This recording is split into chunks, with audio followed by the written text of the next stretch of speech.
गांव रामपुर के छोर पर एक पुराने से पीपल के वृक्ष की छाया में वर्षों से एक सादी सी राशन की दुकान खड़ी थी। राम प्रसाद राशन भंडार। इस दुकान के मालिक थे 65 वर्षीय राम प्रसाद, एक सरल हृदय, सच्चे और अत्यंत ईमानदार व्यक्ति। गांव में उनका नाम ही ईमानदारी का प्रतीक बन चुका था। हर महीने गांव वाले उसी दुकान पर सरकारी दरों पर चावल, आटा, दाल, तेल और चीनी लेने आते। किंतु सरकारी दुकान होते हुए भी राम प्रसाद कभी न घटतौली करते, न ही घटिया सामान देते। लोग अक्सर कहते, रामू काका के हाथ से तोला गया राशन तो जैसे भगवान का प्रसाद हो।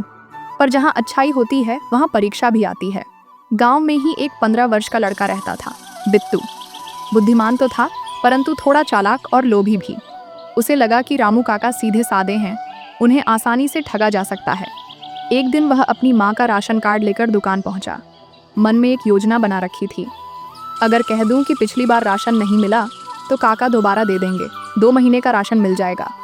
बिट्टू ने झूठ बोला, काका, पिछले महीने आप व्यस्त थे, माँ को राशन नहीं मिल पाया, अब 2 महीने का दे दीजिए। रामू काका ने उसकी आंखों में देखा, एक पल को सोचा, फिर शांत स्वर में बोले, बेटा, मुझे याद है कि मैंने तुम्हारी माँ को पिछले महीने राशन दिया था। तुम सच बोल रहे हो क्या? बिट्टू ने पूरे आत्मविश्वास से कहा, हाँ काका, सच कह रहा हूँ। रामू काका ने बिना कुछ कहे 2 महीने का राशन तौल दिया।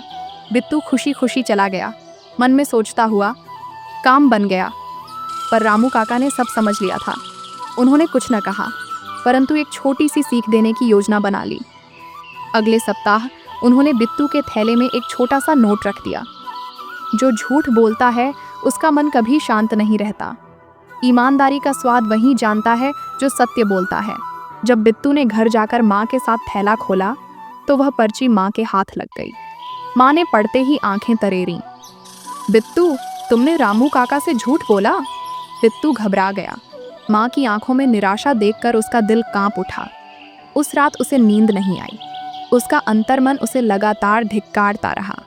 सुबह होते ही बिट्टू अपने स्कूल बैग के साथ सीधे रामू काका की दुकान पर पहुंचा। आंखों में पश्चाताप लिए बोला, काका, माफ कर दीजिए, मैंने झूठ बोला था। सोचा आप बूढ़े हैं, कुछ समझ नहीं पाएंगे, पर आप तो सब जान गए। रामू काका मुस्कुराए। उनका चेहरा जैसे वात्सल्य से दमक उठा।